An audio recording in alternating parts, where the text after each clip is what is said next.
Welcome to Business on the Vine. I'm your host, Lady Jen Du Plessis, and in this dynamic series, we dive into the challenges, breakthroughs, and victories of entrepreneurs who have turned their passion into success. Welcome.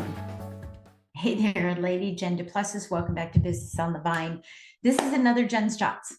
Today, this Jen's Jot, I'm checking my list here, is asking versus expecting. So often, in fact, I've got a colleague of mine, her name is Mara Siegel. She has this beautiful quote about expectations without agreement creates resentment, right? Expectations without agreement creates resentment. Now, you could say creates something else, right? Pain, some other word, right? But let me kind of break this down.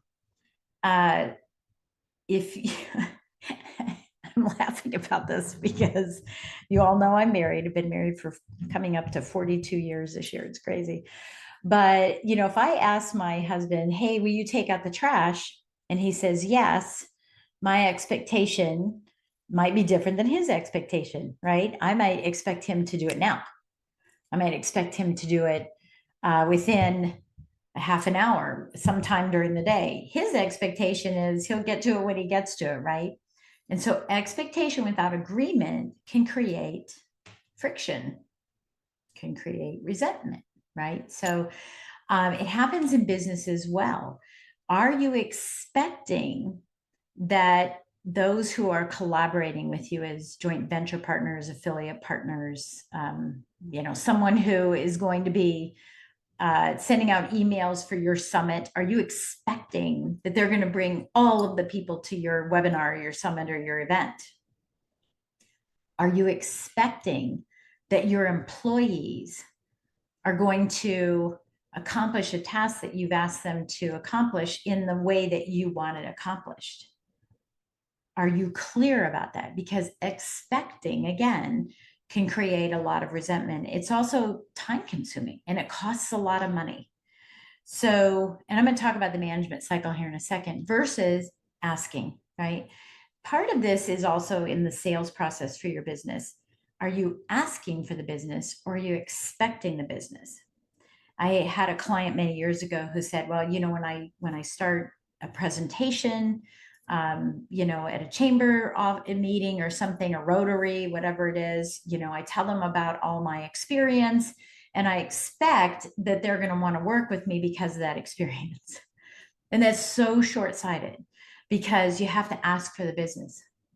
You have to ask for the opportunity, for any of the opportunities that you have. With your employees, you need to ask for clarification. So let me introduce you to the management cycle. Now, it can also be called leadership cycle, but leadership for me is completely different than management, which is completely different than coaching your team members. You need to be able to do all three.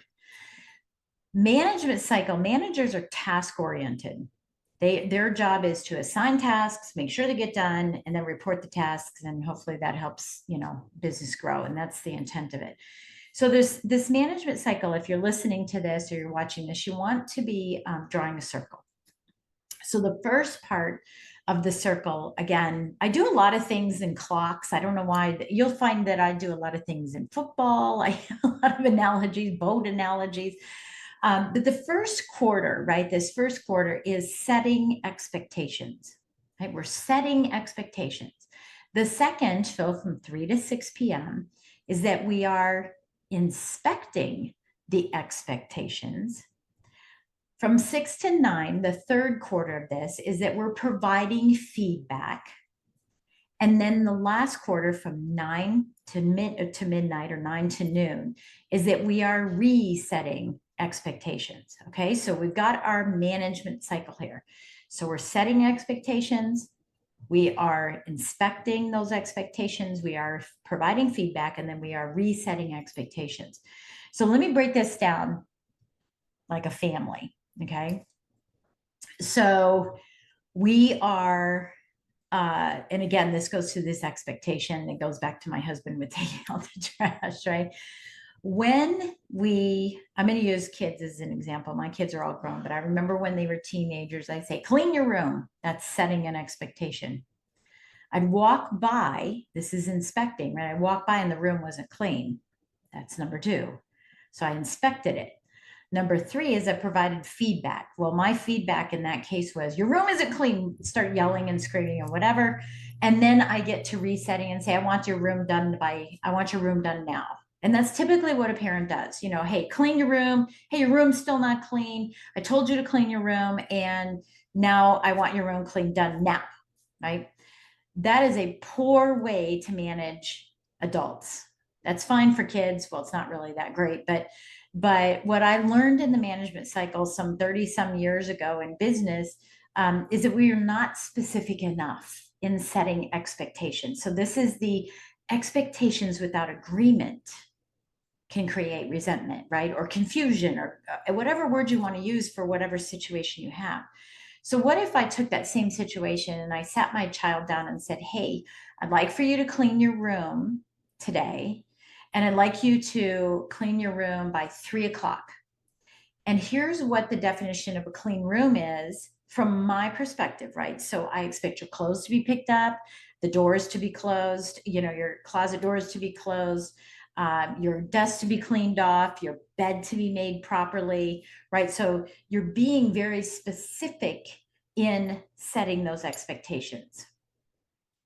And I don't want to divert from this. I'll come back to this in just a moment here, but how you can do this with your clients, how you can do this with your vendors, with your team members, with your collaborative partnerships. You can do this exact same thing, but you have to be specific when you're expecting.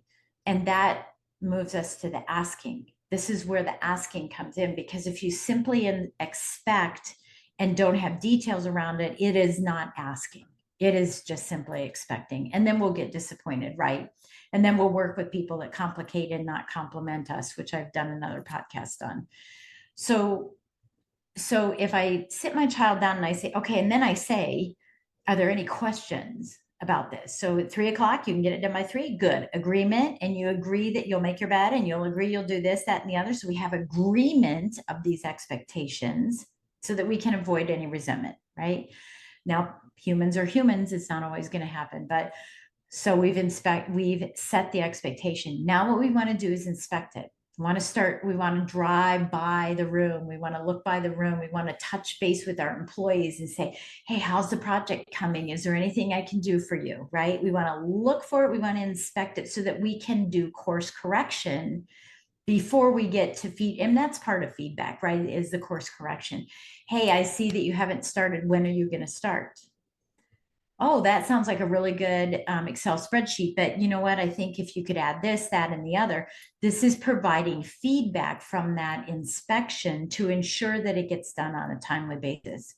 And then when you provide that feedback, you're resetting the expectation again, because you're saying, hey, that looks really good.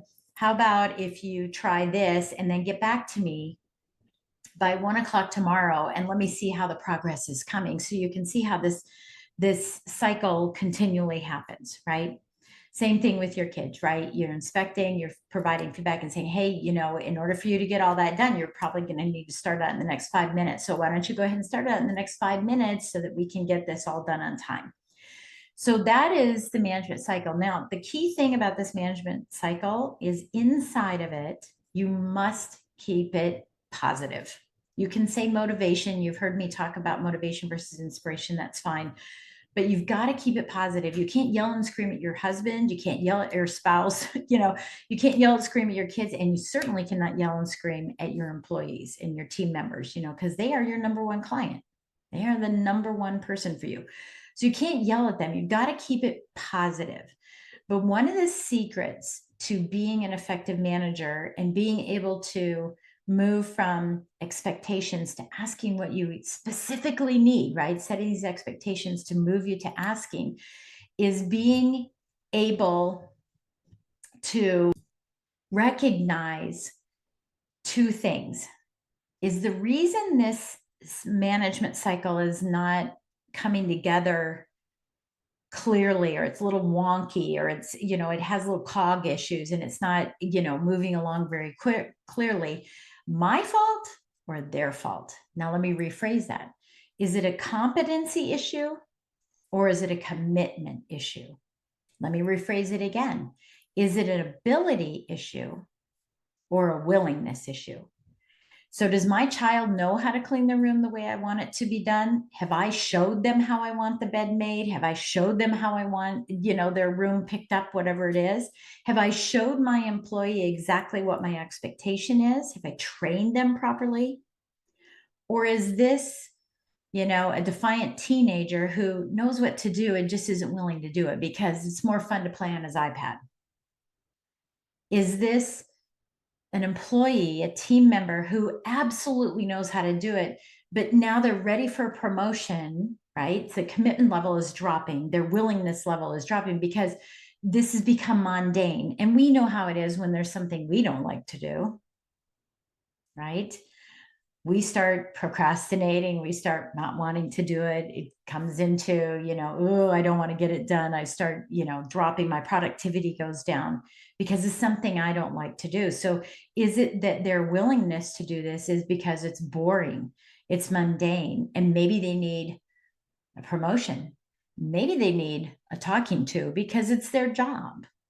I don't know, but you have to analyze that. You have to say, is this an ability issue or is it a willingness issue? If it's ability, then I haven't trained them properly. The reason it's not getting done is not because they're not trying, they just don't know how to do it. And that's your fault, not their fault.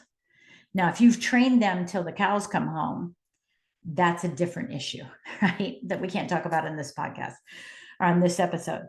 So I want you to be thinking about expectations versus asking. And the same thing holds true when you're selling to your clients, these expectations, setting expectations with them, inspecting those expectations, whether it's a service that you provide, whether it's a, brick and mortar kind of, intangible service or a tangible service, right? So maybe you're a roofer or a mechanic. Maybe it's a service oriented thing like financial services, in life insurance or something like that, or coaching, that type of thing. But when you're working with your clients, you're always going to be moving through there is, do they have the ability to make a decision because I've educated them or sold them? I call it edu-selling. Have I sold them so that I've educated them in the sales process for them to be able to make a decision? Or is it a lack of willingness because it's too expensive? They don't want to work with me, whatever the case, now is not the right time. So is it a willingness thing or is it an ability thing? What is it I could be doing in order to be able to get this business closed? So setting those expectations with them in the beginning. Hi, we're going to meet. Here's what I'm going to do for you. Did I do that? That's setting those expectations, right? Or inspecting those expectations. And what kind of feedback do they have for me that we can reset so that cycle can continue to move forward? But it also is client facing. I mean, there's so many depth or layers to this, like an onion, right? There's so many pieces to the management cycle that I love so much. What if I set an expectation for my client that they needed to get me documentation? Or let's say I'm a real estate agent and you need to clean your house by a certain day so I can put your house on the market, right? I set that expectation. Am I inspecting it? Am I providing feedback? And am I resetting that expectation? Maybe I asked a client to get me documents by a certain day, and am I inspecting it, right? And then am I providing feedback and resetting expectations or resetting the guideline, on, okay, well, I needed it by 5:00 yesterday. You didn't get it to me. In order for us to continue to move forward, can you get it to me by 8:00 tomorrow morning? That you're resetting that expectation. Here's where managers fail so much. There's several places. One, the expectation is too loosey-goosey. It's too high level. It's not detailed enough. Number two, they do not inspect. I find this more often than anything is set it and forget it. I told them they had to do it. And then the only time they provide feedback is when someone from another area, like your HR guy or your financial planner, your CPA calls and goes, hey, I don't have those numbers. And then we go yelling back to our clients instead of having positive, right? We go yelling back to them and reset the expectations now with a hammer down on us. And this is why we have so much turnover. This is why we have so much angst in our daily lives. And the fact that our daily lives, we've become, it's part of the hustle. We're working exuberant number of hours. We're burnt out, right? And we're not living the life, the life of quality, not a quality life. Yes, a quality life. Okay, a quality life, but a life of quality versus a quality of life, or in addition to a quality of life, having that life of quality. And so this is what the management cycle does to help you in a variety of areas in your life and in your business. Try it out with your family members first. Just have some fun with it. That moves you from expecting things to actually asking for them, but taking a front seat in that ask, not just, hey, do you want to work with me? Hey, I'm asking you to clean your room, but you taking a front seat and making sure that it happens. And I think that you're going to find your business will run so much smoother. Your team members will be so much more engaged, because now you are clear about their ability versus their willingness instead of guessing. I always say it's better to know than wonder, right? It's better to know than wonder. And that's exactly what happens when you use that management cycle to move you from expecting to asking, so that you can get the results you've always looked for. I'll catch you on the next episode. Thank you for joining us on Business on the Vine. If you found value in today's conversation and would like additional support, go to supportfromjen.com. Remember, the best ideas are always discovered on the vine. So keep innovating, stay inspired, and continue to grow.